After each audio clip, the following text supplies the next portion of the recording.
So, not the long shot I was looking for, but hey, educational, I guess. Anyway. Hey, everybody, what's up? This is, Retrokid Reviews, not with the upgraded, X-Shot Longshot, 2.0. We are with the old one, more particularly the in-between one, that came out a few years ago. Not the red version that we'll get into, that I'm more worried about. So, for those who have already seen Wallcom and a bunch of other Nerve influencers do the roundup for the X-Shot videos that I might have mentioned a few videos back, go to any of the retro news on that. To make a long story short, I thought for the longest time when I bought this in the wild at my local Target a few weeks ago, that this was the genuine 2.1. To my discovery that the Barrel Break and I think the Thrasher are going to be Walmart releases, so yay, I'm going to be hunting in probably Connecticut, Walmart, in another month and a half, knowing my summer, so fingers crossed if I get an update review from this. So, yeah, I mistakenly thought this was the 2.1. The big difference between the 2.1 and this particular one is a couple of body features. Starting off at the top, the MSRP of this should technically still be $35. Depending where you are, states-wise, I think I got jacked up on prices on taxes because East Coast state tax, so we're hovering around the $40 range, essentially.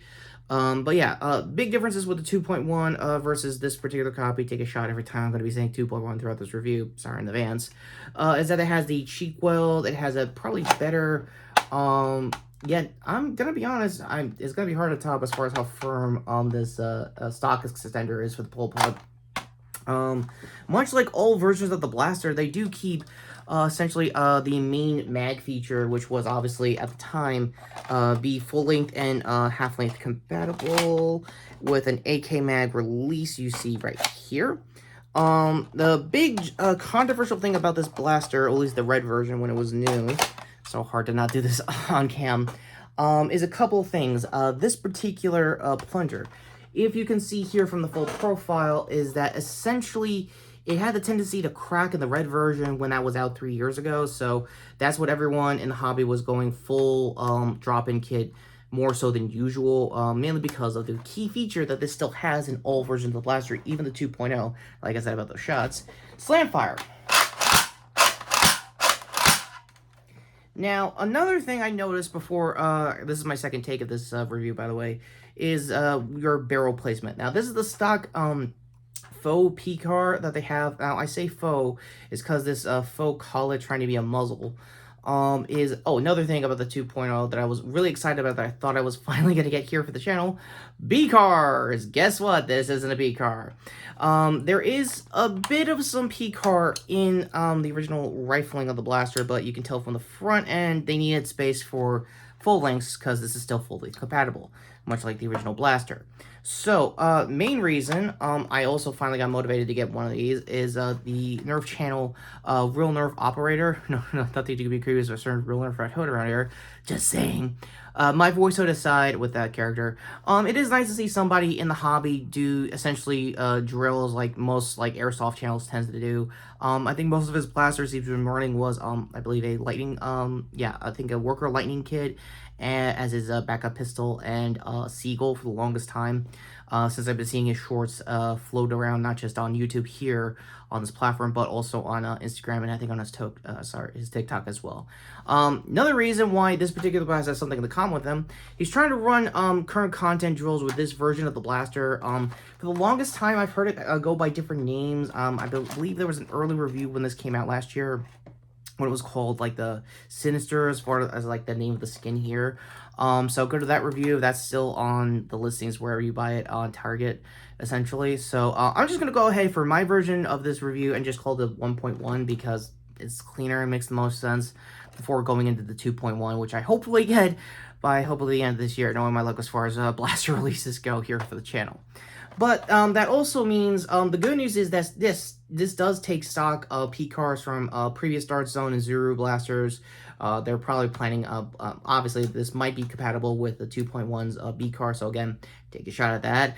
But the most big thing everyone has been worried about since this was, the red version was out a few years ago, was how was it going to handle slam fire? And more importantly, yes, there were cracks in the shell and I think packaging of the blaster, making it a little bit hard to prime. after the fact. So the good takeaways of it is that we have a almost this particular catch release right here is for to gravity drop mags, like I think I might have mentioned in previous blasters before, so don't go to any of my previous content on that. But in this particular case, does help it free flow a little better. I'm using I think this has the same 15 mag that I also did a review for the Fury last year, so go to my review for that. And I think my FPS in the shorts for that as well. No FPS here as always. Another big takeaway everyone has mentioned, I think Bradley Phillips said too in his first review of this version of the blaster, is that the rails are a little flimsy. I'm not going to try to do a full flex test. This version of blasters flexes okay. I know 2.1s has the better mold and plastic, and we'll get into that in a minute as well. My copy is going to work with previous attachments I've had here on the channel. Obviously the Jurassic World Dart Zone blaster sight, the P-Car for half-length round, and I'm going to try my best to keep the stock iron sights because with it still on, it's probably the best sight picture I've seen in irons throughout. You get a better understanding where you're at. There's a dial emitter thing here to, I guess, level the shot a little better. And honestly, it looks good for single shots, but I don't know how it's going to handle for slam fire. So, with that said, let's flip the mag. Oh, we have half mag left in both to finish this video. So, yeah, so to test essentially, hopefully, in camera, let's see. Good. Now, this is where it gets a little tricky. Now, I am running with my Dart Zone P-Card that I think I got from the ARM Pro, so again, things could change on the day with this particular airflow that I have for my stock blaster. Keep in mind, I've had this for like almost a week now, so excuses aside, let's see if we can mag change to close up the video and give it some final scores.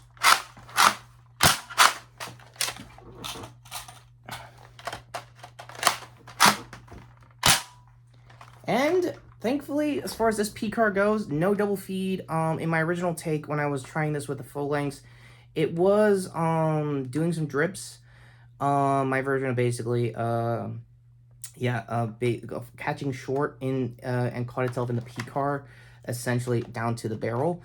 So yeah, on to kit report. Everybody in the hobby has made a bunch of kits for this blaster. I think some new call-its, some new workarounds for most of the few hiccups this version of the blaster has, so I highly recommend those. I recommend probably Frontline Foam's kit first off, if anything else, if you really want to just play it safe with the plunger. I would too if I was you.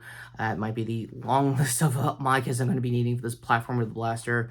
But if you don't want to like go hard in the paint trying to just kit this to death, that will be twice as expensive than probably the base price you're getting, depending where you are target-wise.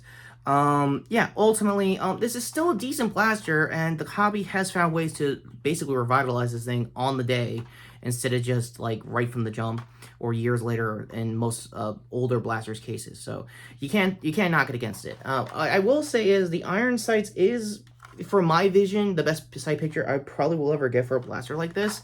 So I will give 0 points there. However, for this version of the blaster, but more importantly, this is more of a shadow for what the red version had a few years ago. My worry going on forward essentially is going to be the plunger head itself and most of like the airflow, make sure everything's okay. I'm going to be as ginger as I can for games, probably with family later down the road, to try my best not to go full hard in the paint with Slamfire. Do some barrel swaps to go full length rounds with my nieces and nephews to make it, you know, again, FPS wise, you're just dropping down to like the 120s. I think this was originally advertised. With this particular P-Car and probably some minor changes, you could jack it up to the 200 range. However, keep in mind, if you're going to keep the base plunger, be wary of what kind of kits you're using. Just do your research, go to all like the Nerf Reddits and wikis just to make sure you know how to tackle this blaster going forward. And that's kind of the big problem with this version of the blaster. Again, the 2.1, from all the reviews I've seen so far, has exceeded all the expectations, heard all the problems this original version of the blaster went through, and basically ran with it. and just fix from there. So knowing that this blaster is going to give you a lot more homework than you should, and the fact that it's a 3-year-old blaster and we're already at a retro review segment for it, I do recommend the kits they give you. I do just look into the hobby. I don't really know what you can do grip wise, because the faux Picatinny on mine is the best as far as my grip strength goes. Depends on your grip strength, on how you handle slam fires in the past. And for people who have half-length blasters for pro leagues, this does suck knowing that this is a slam fire blaster, which means you can't deprime in case of any jammed malfunctions on the day in your local war. So for the Bradley Phillips video, as my last cards to it probably, I do agree with that kind of snag. However, you do get a decent silhouette. You do have something like off the shelf, ready to go. Despite the handful of hiccups, you can fix it in general. So, like, that is kind of like one of the best parts of this hobby. We could take what is essentially a slam dunk blaster like this and find a way to basically keep it and basically give it a better quality of life than I think Zero was originally planning to do with the hiccups that have been reported on when the red version was new. So, and my last, I guess, shot at the 2.1, if you see that in stores, please go pick it up. I'm pretty sure the push pins that you see here are easier to pull out because that is the thinnest I think I've seen in push pins so far for this line. So, hope that's not going to be a theme going on forward. Just saying, Zero. With that said, and configuring it back to its, I think, original form for the review, what is your overall takeaways with this blaster? Have you had experience with this? Did you, much like me, confuse this for the 2.1? Let me know in the comments down below. And until next time, I am Retrokid Reviews. Well, I guess slam fire my way into the end cards. Ooh, I still have rounds. Things I wish I could put on cam. Anyway, to the previous video, which was obviously my long review and long return back into front-facing content for Critical Role for Vox Machina's fourth season. I think the Lana episode, long story short there. I'm reviewing this blaster before the fan ally drops tomorrow, so that'll be an update review probably next week, as well as many other things. Speaking of which, hand here, at the time of this recording, a lot of things happened in Campaign 4, and thank God my my short was the non-spoilers version of it, because it was like my first, I think, hour or two in. So if you know, you know what happened in episode 30. Not past me, just gonna tell you right now on the cards.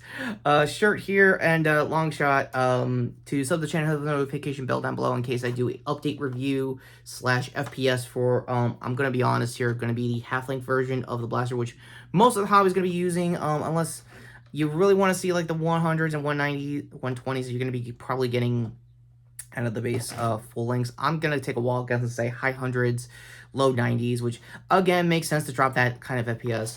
And ultimately, with more, I guess, secondhand reviewing stuff aside, this is Retrokid Reviews saying, yeah, I gotta read those labels more often. I'm not getting that old of a nerfer, right, guys? Seriously? Oh, and Zero, if you're ever asking, yes, I would like the 2.1, I think, in more stores. If it's not at Walmart, why is it not at Target yet by now? Seriously.